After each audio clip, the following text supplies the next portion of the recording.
guys, James Wilson-Taylor here for Roxanne. We are backstage at Slam Dunk Festival 2023. Bowling for Super on the lineup. Jaret joins me now. Hello, man. How you doing? Here I am. I'm just checking my hair real quick. It's a little sweaty here in this tent.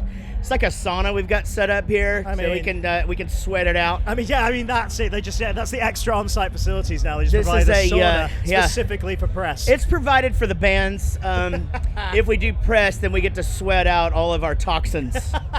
No, not only do we talk them out, we're talking them out with you guys. It's like therapy. It's like therapy, and you're sweating it all out too. Therapy, sweating it out and talking it out with Roxanne. That's how we roll. Lovely to see you back in the UK for a start. And lovely to see you back in, here at Slam Dunk. You know, I know we talked again recently for the magazine, which I'll give you one in a second. But it's amazing to have you back at this festival. That's it's been very good to you in the past. I know you played a couple of times now, right? Once, and I think it was like the second year, and. It is really cool to see how it's grown. Yeah.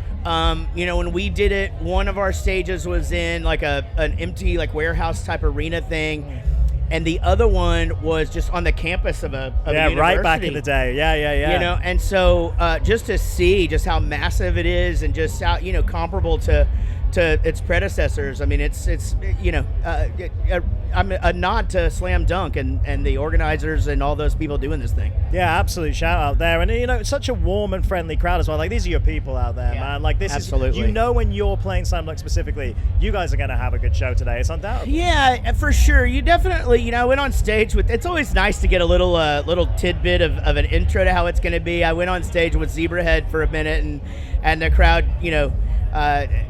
people cheered and stuff. So it's just like, oh, okay, they know who we are still. We're good, guys. We're going to be fine. The memory's still there. Memory's still there. I guess the last thing we heard from you guys was probably the Don't Mind If We Do EP, right? That's right, yeah. Tell me a little bit about decision making there and kind of all the stuff you're putting together for it. Man, what's great about my career is I can take credit for almost everything we've ever done. But I can't take credit for that Interesting. album. Yeah, it's so weird. But we had done a bunch of covers over the course of the lockdown.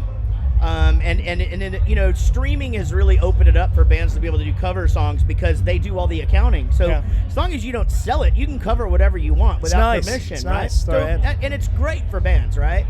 So I was just like, in between, we should just always be putting out something. Well, we did the Miley Cyrus song, and then we covered a patent pending song called Hey Mario to come out when the movie came out.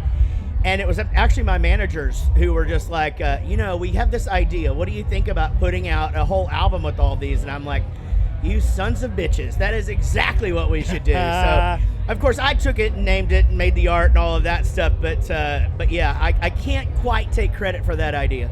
Nice to be able to mix in some kind of new, because it's a good mix of covers as well. You're not just sticking to necessarily one genre. Interesting hearing you do, something like a patent pending song, which obviously we'd associate with you guys as kind of a similar type of band, similar type of scene. But then, like you say, Miley Cyrus and various other things just completely out there. It's good to experiment with that. For sure. And that's one of the cool things about Bowling for Soup and the covers that we did. I mean, if you remember, our first major label record was Let's Do It for Johnny. It came out in 2000, and we did a Bryan Adams song on there called Summer of '69, and that's the first song that played over here on the big conglomerate radio station that everybody knows. And so that was really our introduction into this country was Summer of '69. Amazing. It's nice how those can open up new dynamics. But in terms of beyond that, then, in terms of new original music from you guys, what kind of stage are we at now? Are we thinking about more new stuff? Are we working towards another album? So it's an interesting time because we just released Pop Drunk Snot Bread last year. Yeah. And next year is our 30th anniversary. It's also the 20th year of Hangover You Don't Deserve. Yeah. Right? So a big year of touring, celebrating, our own birthday, celebrating the birth of Hangover You Don't Deserve. And so my goal is to get an EP out next year. I have an idea for an EP that is really will be a fan favorite. And so not covers, but original stuff. And then hopefully that following year, new Bowling for Soup record. Nice, very exciting. And you mentioned the 20th anniversary next year of that record. I mean, such a massive moment for you. I mean, 1985's on that record, for God's sake. It was obviously such a big hit for you. And you feel like you're going to acknowledge that in a bigger way then, I take it? We're going to acknowledge it in a way. We're not going to do an album tour, because the problem with an album tour is it makes it to where, let's be honest, we have a lot of songs, and we have hits on other records. So it makes it hard. I think what we'll do is acknowledge it with playing some songs from that record that we've never played. That's nice.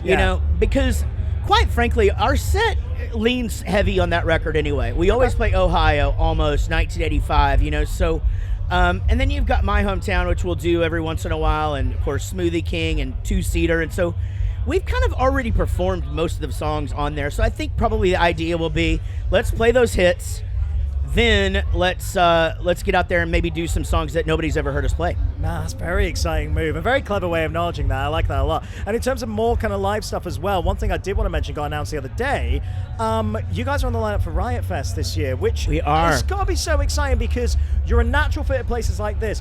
But getting that respect from that, it's a proper punk festival. This is as well, but you know what I mean. Like Riot Fest is a bit more of a, I want to say almost like a harder edge to it. And seeing you guys get some respect from that community, is I think that's really, really cool. You're going to be a part of that. Thank you for noticing that. And well, you have to understand too that in the U.S., it's just the word punk means something a little bit different to especially the gatekeepers. And I'm not jaded by it in any way, but there are a few festivals that just haven't had us. Punk Rock Bowling has never had us, which is weird because our name's Bowling for Soup. And this will be our first Riot Fest. And so, you know, I think a lot of it comes from just the acknowledgement of the fact that, look, we've been around 30 years. We're not going anywhere. We draw people. People come see us. 100%. And, you know, it's silly not to let us play. And so it's kind of funny. The organizer of Slam Dunk Italy is the organizer of Punk Rock Bowling. And so once we got booked on Italy, I sent him a real nice email. And I was just like, well, it's nice to be able to do one of your festivals at least. Oh, man. And but no, we're excited about Riot Fest.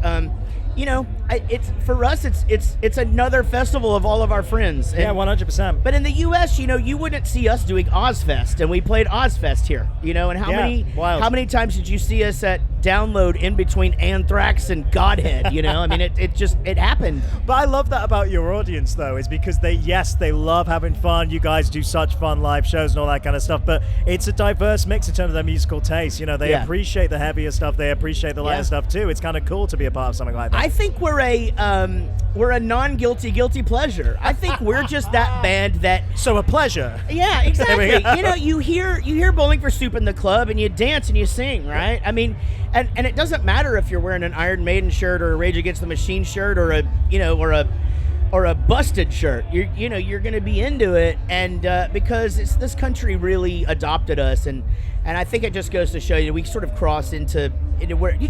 And you know what? I've always said this. I sort of think we can do this in any country, but put us in front of an audience. Let us win them over. You know, and I think that's why people like us. You know, we're just up there having a great time. It's if you don't like our band, you're at least gonna have fun.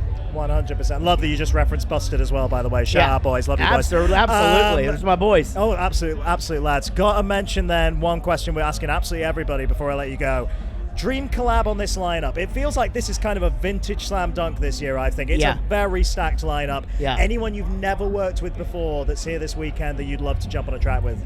Well, I mean, Flogging Molly obviously would be massive. I think us and The Offspring doing something together would be absolutely massive.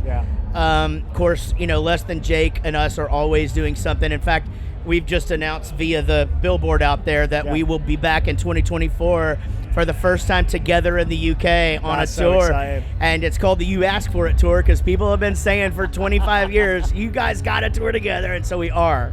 But I think doing something with Flogging Molly would be really great. Of course, Zebrahead would be fun. I mean, you know, just basically all of our friends.